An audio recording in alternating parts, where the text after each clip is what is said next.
E por outra banda temos as gibberelinas, que como podedes ver nestes racimos de uvas, pois cumpren tamén un papel bastante importante na maduración dos froitos e sobre todo no tamaño que estes acadan. Moitas veces, sobre todo na industria vitícola, na industria de produción do viño, estas hormonas son empregadas para que os froitos acaden un maior tamaño e, polo tanto, pois tamén poidan ardar unha maior cantidade de mosto. Mesmo ás veces tenden a perder un pouco de sabor ou non teñen tanta concentración de azúcares como outros racimos ou outras uvas sen tratar.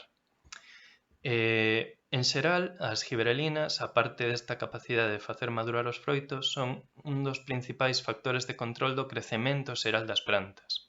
Que quere dicir isto? Que as imos atopar sobre todo en unha alta concentración nos pequenos brotes, nos brotes máis xoves das plantas, nas pequeñas poliñas ou follas que están recén saindo dela, ou na semente nada máis comeza a xerminar a planta. Aí imos ter unha alta concentración de gibberelinas que van a axudar a que medre axeitadamente tanto longitudinal como horizontalmente.